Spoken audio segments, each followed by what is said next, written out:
ॐ सहना भवतु सहनौ भुनक्तु सह वीर्यं करवावहै तेजस्विनावधीतमस्तु मा विद्विषावहै। ॐ शान्ति शान्ति शान्तिः।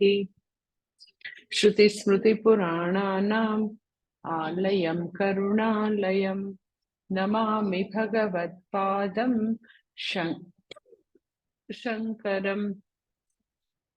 शङ्कराचार्यं केशवं बादरायणं सूत्रभाष्यकृतौ वन्दे भगवन्तौ पुनः पुनः। ईश्वरो गुरुरात्मेति मूर्तिभेदविभागिने व्योमवद्व्याप्तदेहाय दक्षिणामूर्तये नमः। ॐ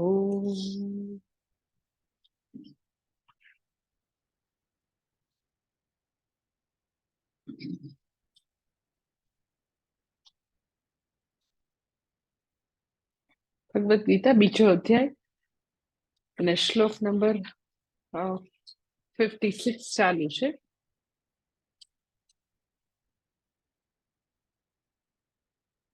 દુઃખેષ્વનુદ્વિગ્નમનાઃ સુખેષુ વિગતસ્પૃહઃ વીતરાગભયક્રોધઃ સ્થિતધીર્મુનિરુચ્યતે.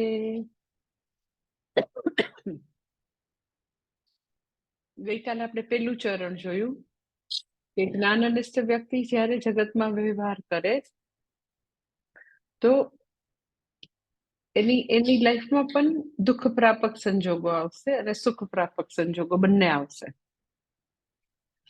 તો પહેલી વસ્તુ કે છે દુઃખેષુ અનુદ્વિગ્ન મનાઃ, કે વ્યક્તિ દુઃખ આવે તો હલી જતી નથી. અને ગઈકાલે મેં વાત કરી કે અજ્ઞાની વ્યક્તિ જે છે દુઃખ આવે તો શું કરે, તો મેં તમને વાત કરી કે દુઃખ એટલા માટે છે કારણ કે આપણે જે રિયાલિટી જે છે એનો સ્વીકાર નથી કરતા, એક વસ્તુ. સેકન્ડ થિંગ કે આપણે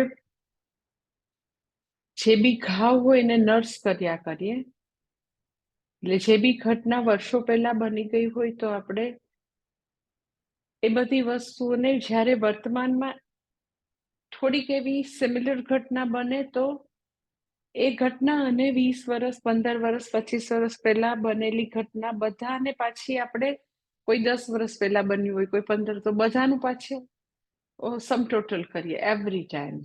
કેમ કે આજે બન્યું છે તો એ 20 વર્ષ પહેલા બી આવું જ હતું. અને હોઈ શકે, હું કઈ ના નથી પાડતી, એવું હોવાની પૂરી પોસિબિલિટી એટલે છે કે પ્રકૃતિને પ્રાણ સાથે જાય. તો જે વ્યક્તિએ 20 વર્ષ પહેલા એવું અયોગ્ય વર્તન કર્યું હોય તો ઓકે, 10 વર્ષ પહેલા બી એને એવું કર્યું અને આજે બી એવું કર્યું હોય. એટલે લોકો જે ભૂતકાળના સ્કેલેટન જે છે, બધા મરદાઓ જે છે એનો ભાર ઉચકીને ફરતા હોય. પેલી વિક્રમ વેતાળની વાર્તા હોય ને, એના ખભા ઉપર પેલા બળદું લઈને જાય. વિક્રમ વેતાળની આપણે નાના હોય ત્યારે વિક્રમાદિત્ય રાજાની વાર્તા સાંભળી હોય ને, તો હંમેશા એવું મળદું લઈને ફરતે. તો આપણે બી એવું ઇમોશનલ બધા સ્કેલેટન લઈને ફરતા હોય. અને એવું એકદમ હોઈ શકે કે એ વ્યક્તિ 20 years પહેલા જેવું એકદમ જ હાર્શ અને એકદમ આપણને નહીં ગમે એવું બિહેવિયર કર્યું કે ઓકે અત્યારે બી એવું જ કર્યું છે. પણ 20 વર્ષ પહેલાની ઘટના યાદ એટલા માટે છે કારણ કે રિઝોલ્વ નથી કરી શક્યા. એટલે એ હું કહું છું, સુખી થવું હોય તો રિઝોલ્વ કરવું પડે. અને રિઝોલ્વ કરવા માટે ખાલી તમે શ્રવણ કર્યા કર્યો એટલાથી વાત નહીં પતે.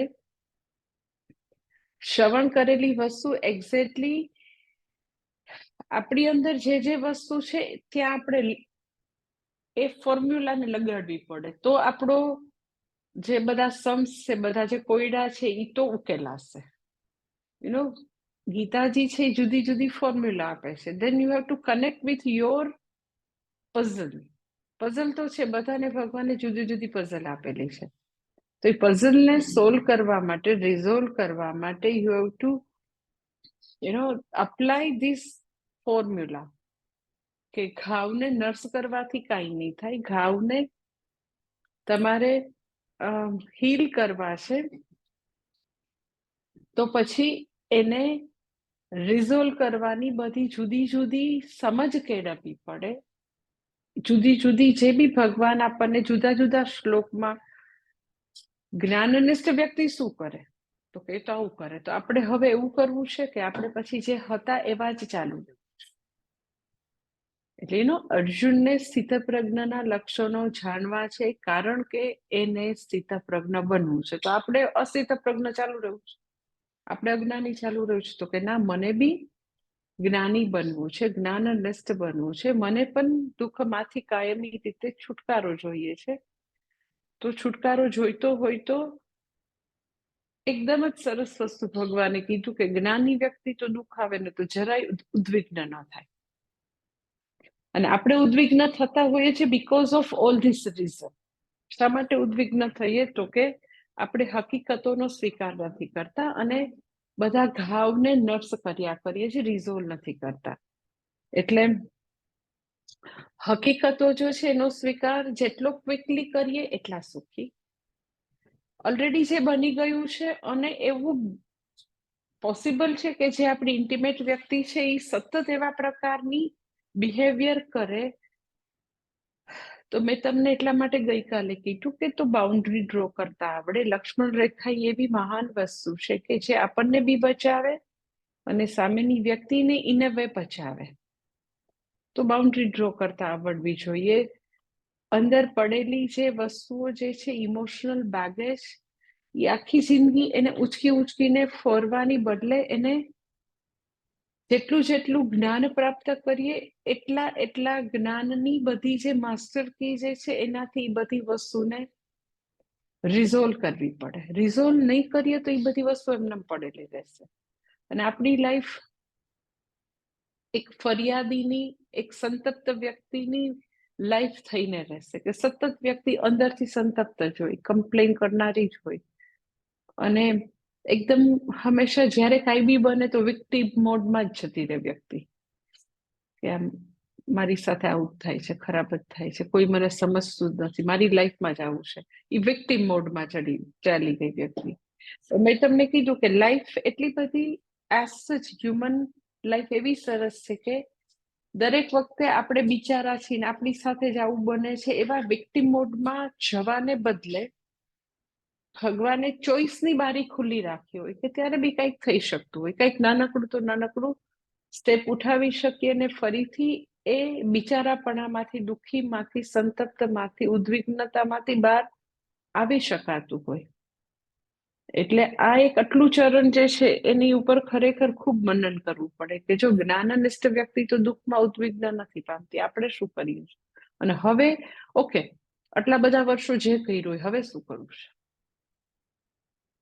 એટલે બેઉ રીતે કામ કરવાનું છે કે જે ભૂતકાળની પડેલી વસ્તુને અનલોડ કરતા શીખીએ, અનનેસેસરી લોડ ન થવા દઈએ.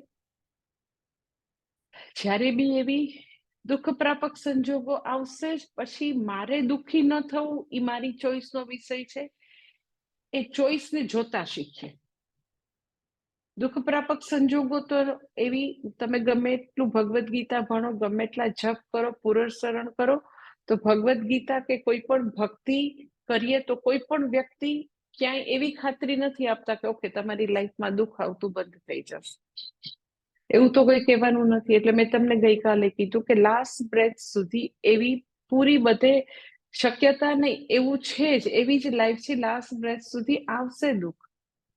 એટલે દુઃખથી ડરી જવાની બદલે દુઃખ ન આવે એવી પ્રેયર કરવાની બદલે આપણે એવી પ્રેયર કરીએ કે આપણે દુઃખનો સામનો આવી સરસ રીતે કરી શકીએ કે દુઃખમાં આપણે જરાય હલી ન જાય, ઉદ્વિગ્ન આપણે થાય જ નહીં. અને એમાંથી હંમેશા તો કે દુઃખ પ્રાપક સંજોગો ઈશ્વર સૃષ્ટિ છે, દુઃખ પ્રાપક સંજોગો જે છે ઈશ્વર સૃષ્ટિ છે, પણ હું દુઃખી થઈને હું જીવ સૃષ્ટિ ઊભી નહીં કરું એવો તો સંકલ્પ હોય ને.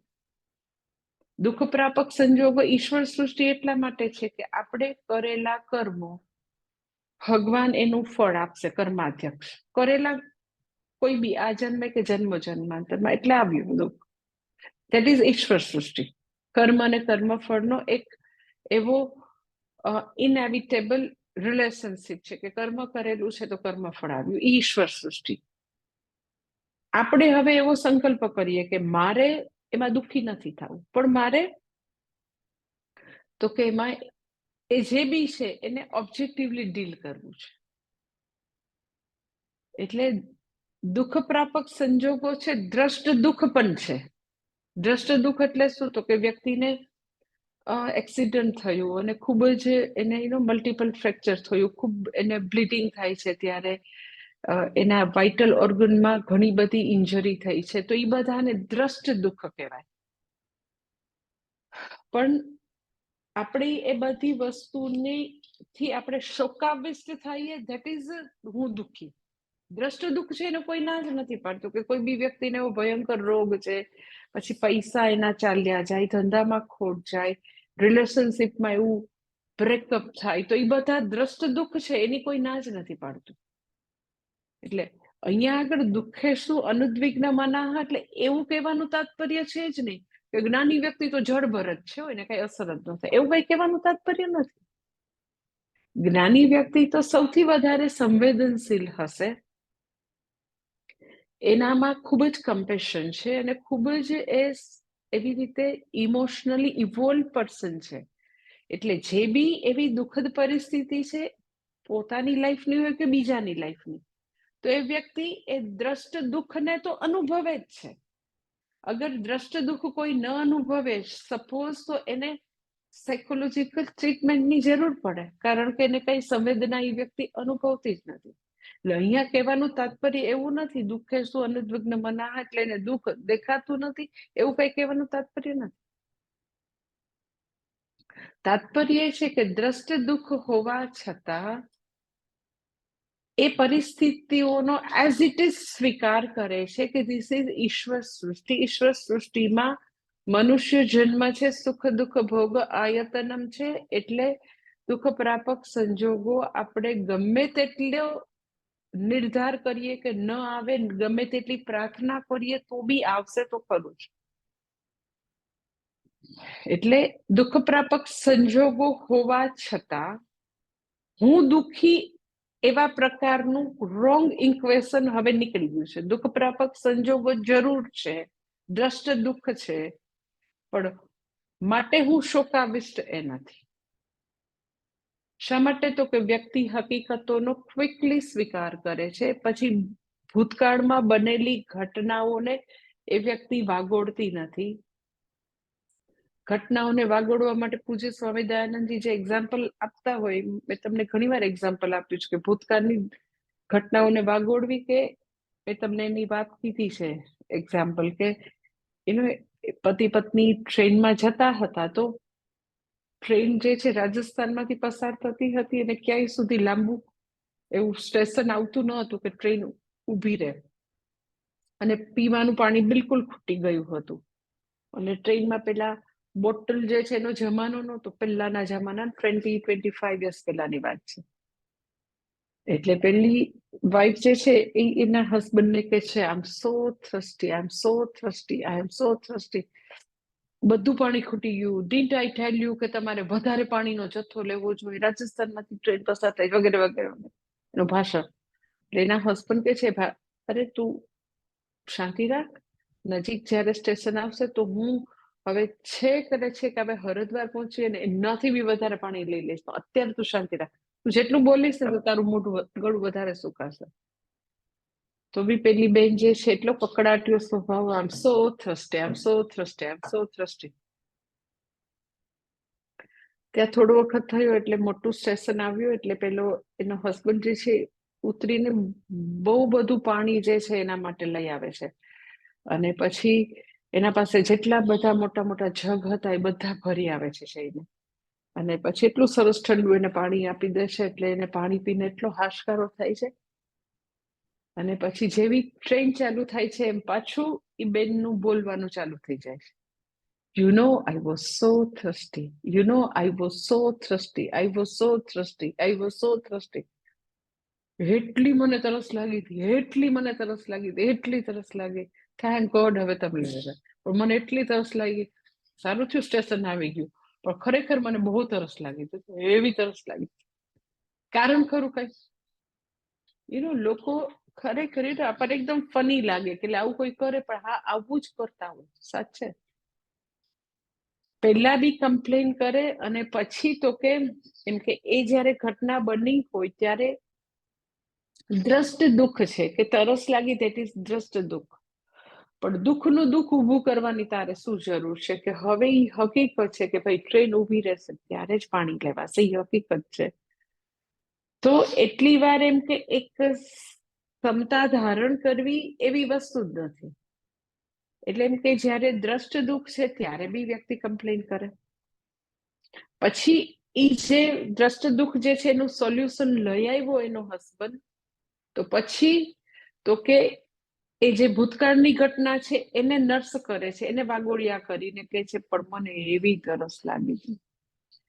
એટલે સમજાય છે કે જે તરસપણું જે છે એ હંમેશા તો કે કોઈને કોઈ રીતે આઈધર વર્તમાન ઓર એ ભૂતકાળની ઘટનાને રીતે વ્યક્તિ એને યાદ કર્યા જ કરે છે.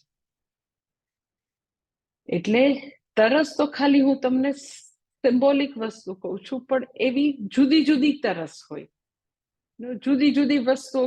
રોજે અસંતુષ્ટિ છે, રોજે એવા દ્રષ્ટ દુઃખ નાના મોટા જીવનમાં આવ્યા જ કરવાના. તો જયારે એ દ્રષ્ટ દુઃખને ફેસ કરીએ ત્યારે બી કમ્પ્લેન, ત્યારે બી અધૂરપ, ત્યારે બી વ્યક્તિ કકડાટ કરે, અને એ ઘટના જતી રહે પછી પોતે કેવી ઘટનાઓમાંથી પસાર થયા એનું બી એને બધાને કહીને વાગોડિયા કરવું હોય. બધાને કહીને વાગોડિયા કરે છે. ઇટ શોઝ કે આપણે ભૂલી શકતા નથી, અને ઇટ શોઝ કે આપણે રિઝોલ્વ કરવા માટે અસમર્થ છીએ. એટલે એ જે છે એનું દુઃખે શું અનુદ્વિગ્નમાં ના તો એકદમ જ ઇમ્પોર્ટન્ટ વસ્તુ છે કે વ્યક્તિએ આટલું ભગવદ્ ગીતાનું ચરણ ભણી, અને બધાએ એવી ખરેખર જેટલા બી લોકો ભગવદ્ ગીતા ભણતા હોય તો એક એવું આમ પોતાની લાઈફમાં એવું ડિસિઝન લઈ લેવું જોઈએ કે ના, જ્યારે આવશે ત્યારે બી અમે એની ઉપર કોઈ કમ્પ્લેન કે કોઈ એનો ન સ્વીકાર કરીને રેઝિસ્ટ કરવાની વસ્તુઓ નહીં કરીએ. પછી જયારે ફેસ માં તો કઈ યાદ કરવાનું નહીં, પીરિયડ, પૂર્ણ વિરામ મુકાઈ ગયો, વાર્તા પૂરી, રાત ગઈ બાત ગઈ.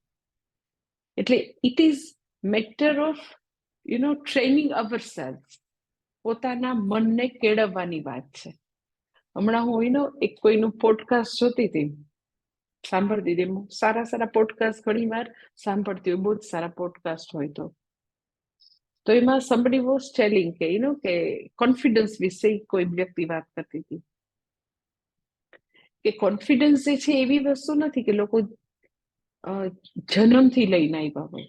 એ વ્યક્તિ પોતાની વાત કરતી હતી કે હું એટલી બધી, એ બેન વાત કરતી હતી, એટલી શાય હતી, એટલું બધું મને એમ કે હું અમેરિકામાં અમેરિકામાં ભણતી હતી તો એ કે બીજા બધા લોકો ત્યાં કલરને કારણે એમ કે મને બહુ જ મારી હાંસી ઉડાવતા આજથી 20 years પહેલા.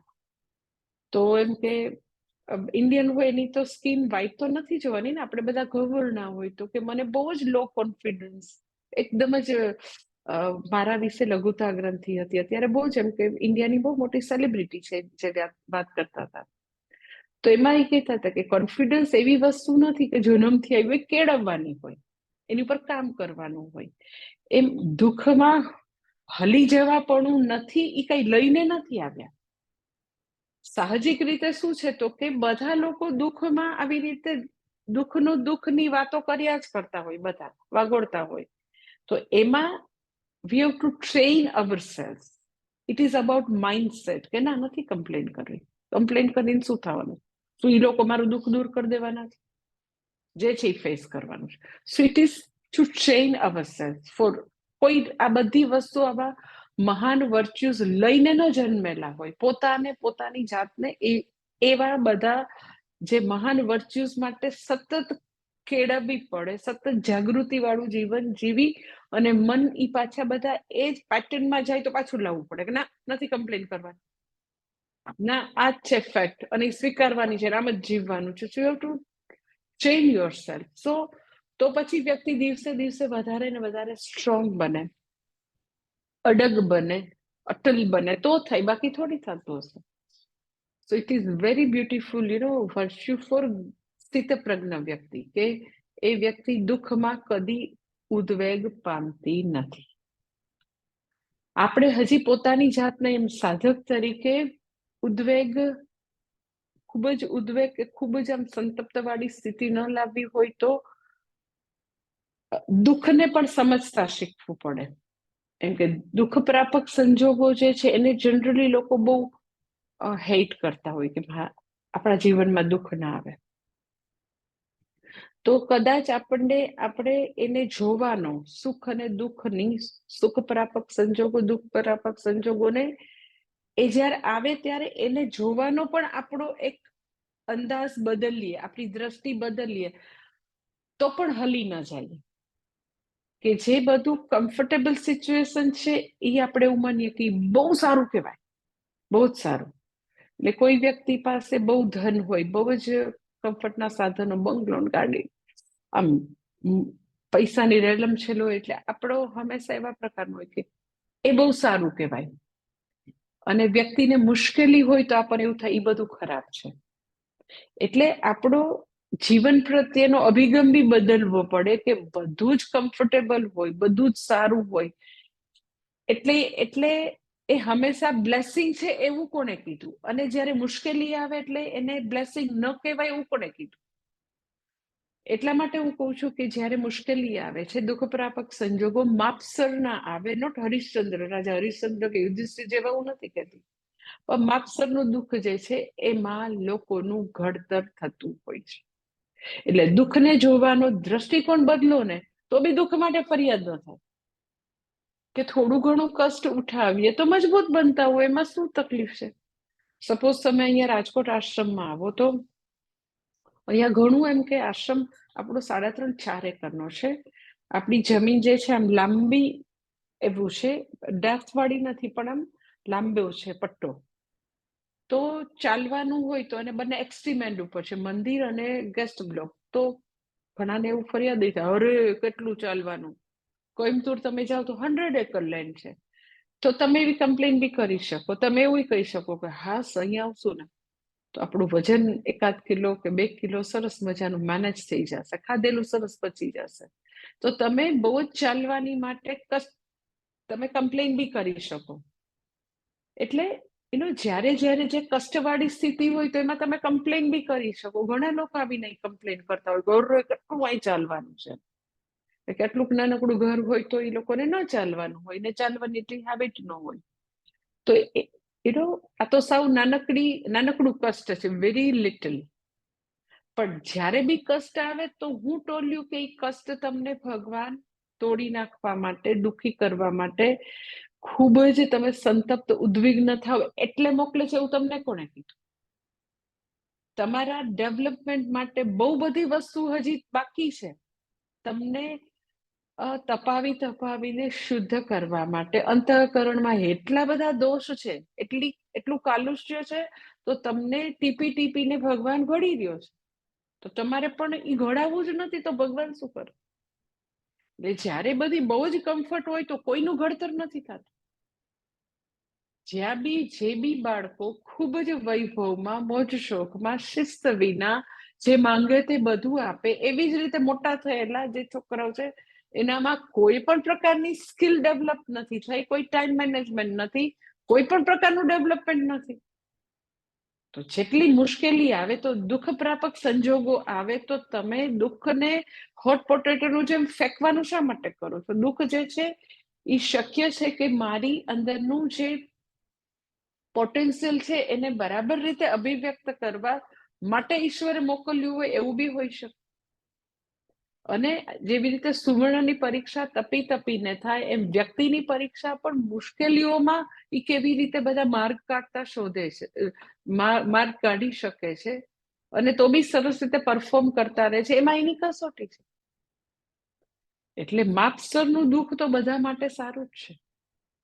અને જેટલી વાર હજી તમને ન સમજાતું હોય તો એમ કહું, જેટલી વાર તમે દુઃખ ને ભોગવી રહ્યા છો એટલી વાર તો કે આપણે આપણું પાપને ખાઈ રહ્યા છીએ.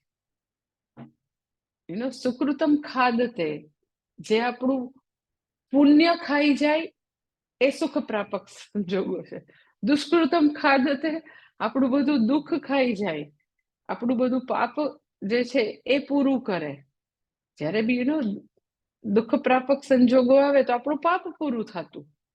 તો જેટલી વાર દુઃખ પ્રાપક સંજોગો આવે તો તમે એકદમ ભગવાનને થેન્ક યુ કહી શકો કે થેન્ક ગોડ, હા આટલા પાપ તો પૂરા થયા. જન્મો જન્માંતરમાં કરેલા પાપ છે એનો ક્યારેક ને ક્યારેક તો ક્ષય થવાનો. ઓકે, અત્યારે પૂરો થઈ ગયો, હાલો પૂરું. એટલે ઘણા લોકો નો એવું કહેતા હોય કે ચૂકવણું હશે, ભાઈ ચૂકવણું કરી દીધું. કોઈક વ્યક્તિ આસપાસમાં એવી રીતે ઘણો બધો લાભ લેતા હોય, એવું કઈ બી હોય તો એમ કે ચૂકવણું કરવાનું હતું ને કરી દીધું અમે લોકોએ. સો દુઃખ જે છે એ પહેલી વસ્તુ કે બહુ બધી વાર આપણું ભગવાન ઘડતર કરવા માટે દુઃખ પ્રાપક સંજોગો મોકલતા હોય. જેટલી વાર દુઃખ આવે ત્યારે આપણા પાપનો ક્ષય થાય, સુખ પ્રાપક સંજોગો આવે ત્યારે પુણ્યનો ક્ષય થતો હોય. તો એમાં શું છે? આવી ગયું તો આવી ગયું. એમાં શું છે? એ તો આવવાનું જ હતું. ભવિતવ્યમ ભવતી એવ. જે દુઃખ પ્રાપક સંજોગો આવવાના હતા તો એ તો આવીને જ રહેશે. આપણે ગમે તેટલો આપણે એને આમ સ્ટોપ કરવાની કોશિશ કરીએ, બે હાથ ધરીને ના ના ના નહીં તમે પ્રગટ થતા, તો આપણું થોડીને માનવાનું છે. ભવિતવ્યમ ભવતી એવ, તો એને આવી જવા દો. તો તમે જો કે દુઃખ પ્રાપક સંજોગો આવે ત્યારે ઉદ્વિગ્નતા તીવ્રતા ઓછી કરવી હોય તો આવું બધું આપણે ડેવલપ કરવું પડે. અને આ બધી હકીકતો છે. પણ એ બધી સમજણ ને હંમેશા યાદ રાખવી પડે, એની ઉપર મનન કરવું પડે કે કુંતી માતા શા માટે એવું માંગે કે ભગવાન હંમેશા વિપદ મોકલજો, જેથી કરીને તમે અમારી સાથે સાથે ને સાથે રહો. કુંતી માતાની પ્રેયર અગેન મને બહુ વખત સુધી નહોતી સમજાતી. મને એવું થોડું ભગવાન પાસે વિપદ મંગાતી હશે.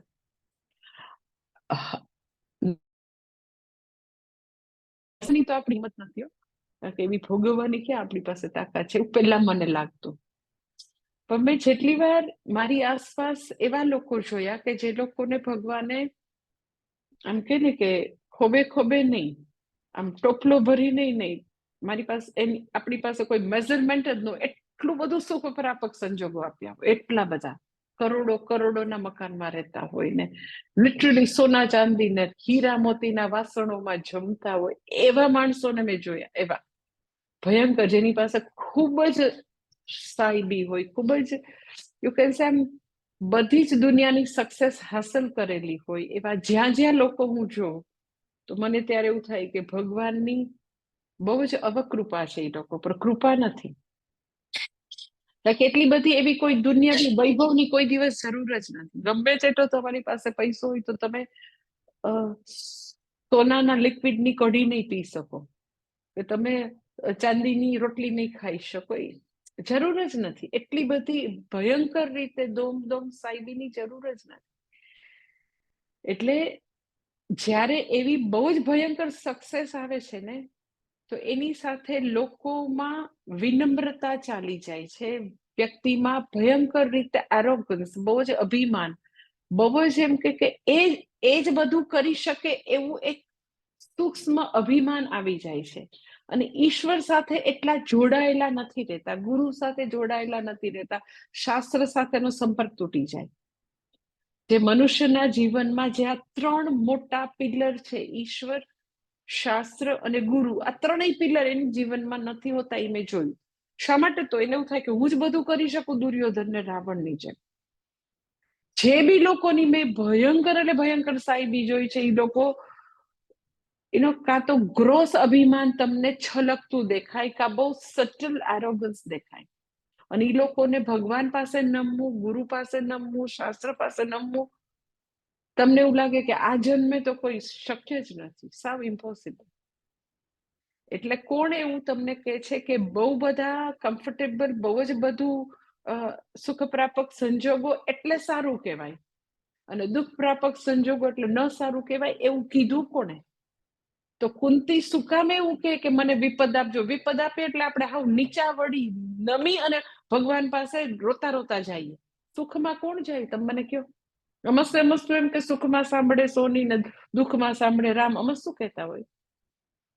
તો આપણા અહંકાર ને ભયંકર ગોબા પડે ને નીચા નમીને ત્યારે જ જાય જ્યારે ભગવાન દુઃખ મોકલે.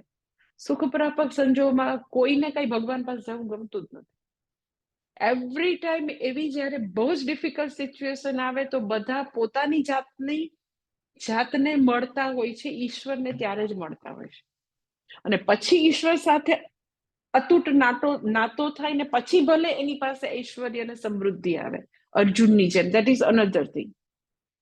પણ ભગવત પ્રાપ્તિ કે ગુરુ પ્રાપ્તિ વિના દોમ સાહેબીને બહુ જ કમ્ફર્ટેબલ, બહુ જ સુપ્રાપક સંજોગો એવા જરાય એના સારા માટે છે જ નહીં, ક્યારેય નથી.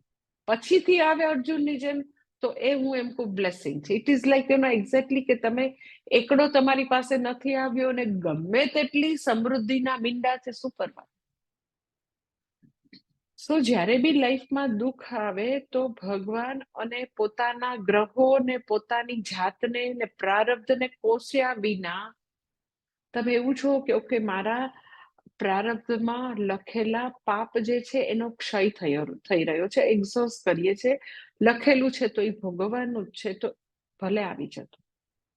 એ કંઈક મારા ઘડતર માટે છે, મને વધારે મજબૂત બનાવવા માટે છે, ભાંગી નાખવા માટે. એટલે જ્યારે બી ડિફિકલ્ટ સિચ્યુએશન આવે તમે એને એવી રીતે, અને એ કોઈ અમસ્તી આમ ટિપ્સ કે હું તમને આમ સારું લગાડવા નથી કહેતી, સાવ એટલે સાવ હકીકત છે કે જે બી લર્નિંગ થયું છે એ દુઃખમાં લર્નિંગ થયું છે, સુખમાં કાંઈ નથી થતું. સુખમાં તો હોય ને જે બી શીખેલું એ બી વ્યક્તિ અભિમાનમાં એવો હાઈલો જાય તો એ બધું જતું રહે. જેને બહુ જ સક્સેસ મળી જાય ને તો તમે જો કે જે કઈ એની પાસે ડાપણ હશે એનું બી ધોવાણ થઈ જાય. પણ જે કઈ ડાપણ છે એ ભેગું થાય છે તો મેં તો જોયું છે કે જ્યારે મુશ્કેલી આવે છે ત્યારે જ પોતાના પોટેન્શિયલનું બી ત્યારે ભાન પડે, ત્યારે જ એ બધી મુશ્કેલી ફેસ કરે તો એનો કોન્ફિડન્સ લેવલ જ ત્યારે જ વધ્યો હોય, ત્યારે જ એને પોતાની સ્ટ્રેન્થની ખબર પડી હોય, અને ત્યારે જ એ ભગવત શરણે ત્યારે જ જાય, શરણાગતિ ત્યારે જ સ્વીકારે. પોતાની હેલ્પલેસનેસનું ભાન થયા વિના કોને શરણે જવું? દુર્યોધન કે રાવણ જાય શરણે જરાય ન જાય. અર્જુન છે એ આમ ગયો, આખા 70 વર્ષ સુધી શરણે ગયો તો નતો ગયો. એ ક્યારે ગયો? તો કે એને બી ટોટલ હેલ્પલેસનેસ લાગી, શોકાવિષ્ટ તો ત્યારે ગયો ને શરણે. તો જ્યારે ભગવાન રડાવે છે તો વિષાદ યોગ આવ્યો તો શિષ્ય સ્નેહમ શાદીમામ ત્વામ પ્રપન્નમ થયું. તો હું ટોલ્યું વિષાદ છે એ ખરાબ છે. માપસરનો વિષાદ અને દુઃખની ફળોમાં જ લોકો ઇન્ટ્રોસ્પેક્શન કરવા બેસે, પોતાની જાતને મળે, એને એવું થાય કે મારા આનામાંથી છૂટવા માટે હવે શું કરવું, એ બધો વિચારના ત્યારે આવે. પણ બધું રેડીમેડ મળી ગયું હોય તો કોને વિચાર આવવાનો? સો દુઃખનું એટલું બધું દુઃખ કરવાની જરૂર નથી, રેઝિસ્ટ કરવાની જરૂર નથી, ઓબ્જેક્ટિવલી એને ડીલ કરી શકાય છે. એટલે એનીવે, એટલે હું તો તમને આ બધું એટલા માટે આપું છું કે તમને ખ્યાલ આવે કે કેવી રીતે દુઃખ પ્રાપક સંજોગો આવે તો કઈ સમજની ફોર્મ્યુલાથી એને રિઝોલ્વ કરવું. તમારે ફોર્મ્યુલા લગાડતા જ રહેવી પડે, ડિફરન્ટ ફોર્મ્યુલા. જેવી રીતે તમારે જુદા જુદા ગણિતના દાખલા તમારે સોલ્વ કરવા હોય તો કેમ જુદી જુદી ફોર્મ્યુલા લગાડવી પડે, એમ પર્સન ટુ પર્સન સિચ્યુએશન જુદી છે. તમારે જ્યારે બી દુઃખ પ્રાપક સંજોગો આવે તો એને લોડ કરવાની બદલે જુદી જુદી ફોર્મ્યુલા લગાડી અને એને બહાર ને બહાર રિઝોલ્વ કરતા શીખીએ. અંદર છે એને અનલોડ કરતા શીખીએ. હવે નવું લોડ નથી કરવું, હવે ઇમોશનલ બાગજ લઈને નથી ફરવું, એ કન્વિક્શન હોય. એટલા માટે આટલું બધું લાંબુ મેં તમને પ્રવચન આપ્યું. ગઈકાલે મેં તમને ત્યાં આગળ વાક્ય પૂરું કર્યું હતું કે જ્ઞાનનિષ્ઠ વ્યક્તિને દુઃખે શું દુઃખે શું અનુદ્વિગ્ન મના, હા સમજાઈ ગયું. સુખે શું વિગત સ્પૃહ શા માટે, મેં ત્યાં પૂરું કર્યું હતું કે દુઃખમાં ઉદ્વિગ્ન નથી થતું, સમજાઈ ગયું, પણ સુખમાં સ્પૃહ શા માટે નથી ભાઈ? તો જો તમે હવે બીજું ચરણ હું તમને કહું છું, એ બી બરાબર સમજજો. સુખે શું, સુખમાં વિગત એટલે ચાલી ગઈ છે, સ્પૃહા શબ્દ જે છે હું હમણાં સમજાવું છું. સુખમાં સ્પૃહા ચાલી ગઈ છે. તો હવે પહેલો સવાલ પર એવું થાય કે એને સુખનો કેમ વાંધો છે?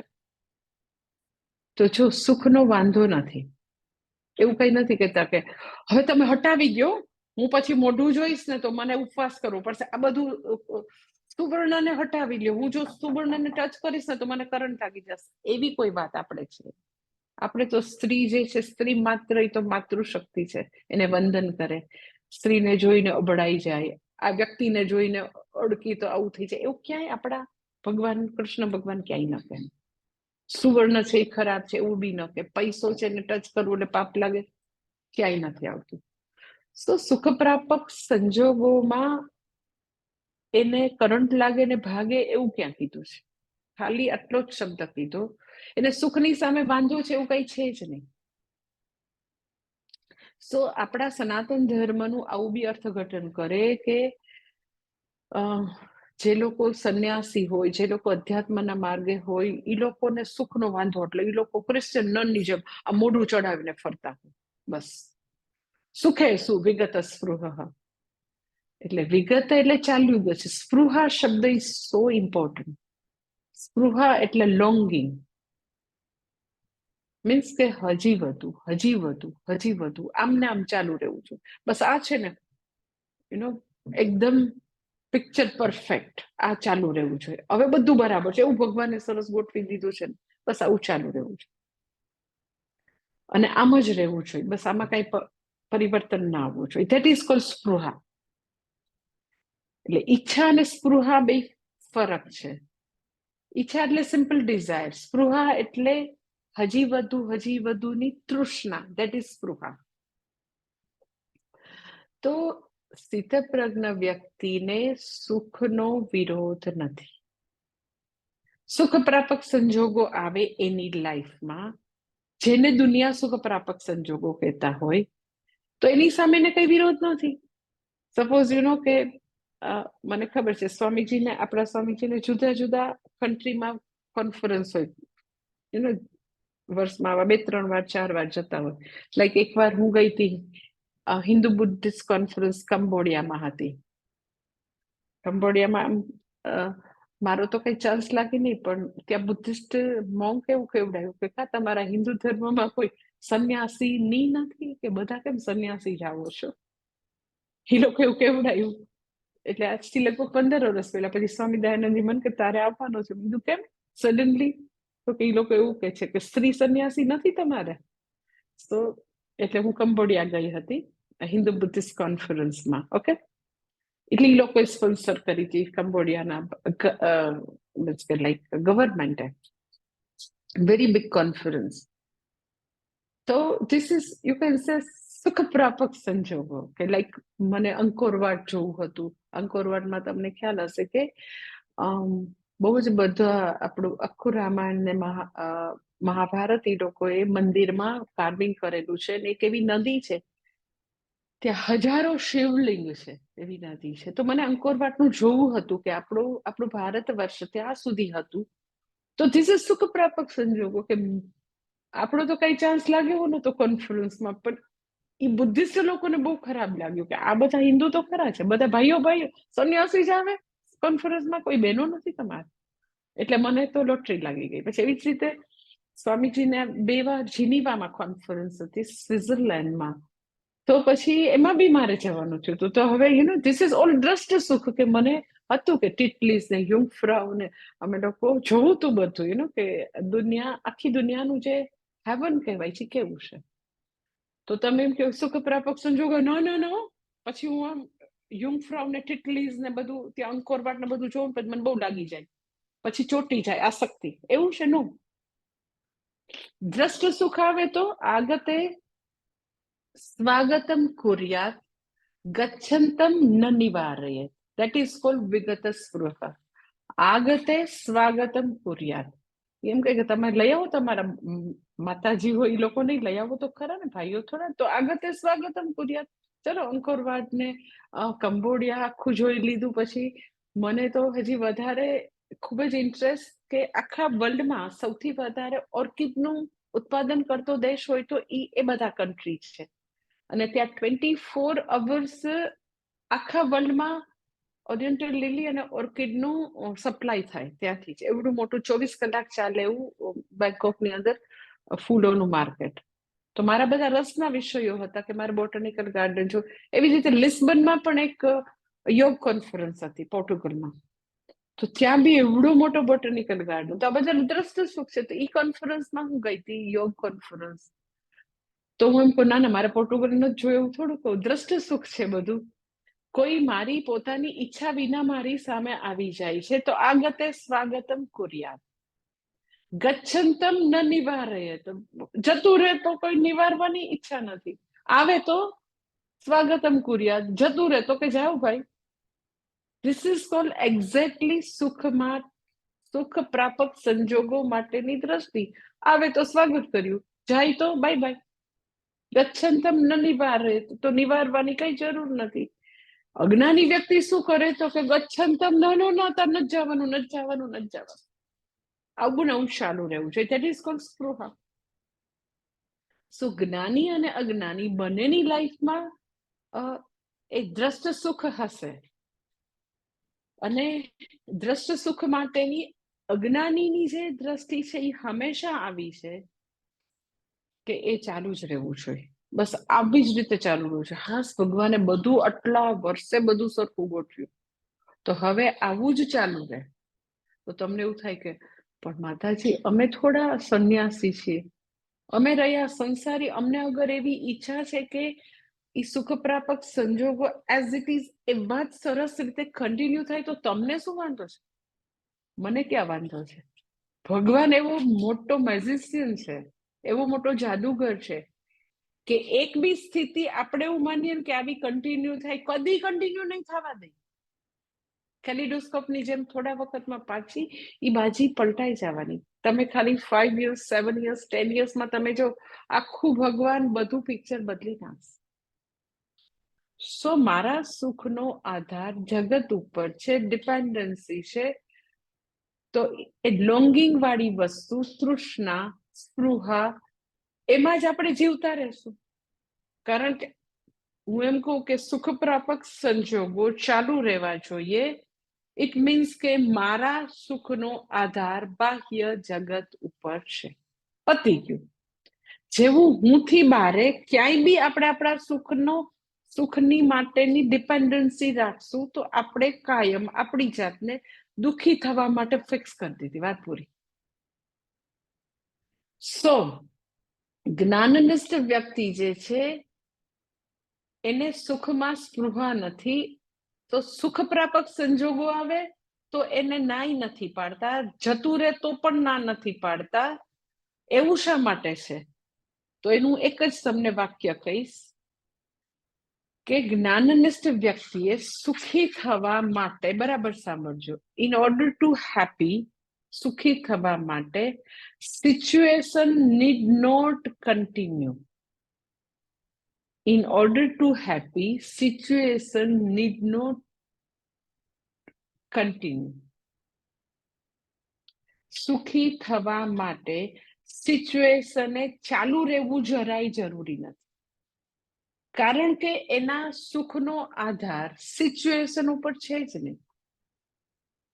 તો પછી સિચ્યુએશન આવે તો એને ધક્કો મારે છે તો કે એવું નથી. જો એ સિચ્યુએશનને જ્યારે કોઈ બી વ્યક્તિ એમ કહે ને, અરે પણ મારે ઉપવાસ કરવો પડે, આવી સ્થિતિ આવે કે મારી પાસે સોનું આવે કે પૈસા આવે કે સ્ત્રી આવે તો મારે કરંટ લાગી જાય, જે બી એવું કહેતા હોય, એનો અર્થ એમ કે હજી બાહ્ય પરિસ્થિતિઓ તમને સુખી કે દુઃખી કરી શકે છે.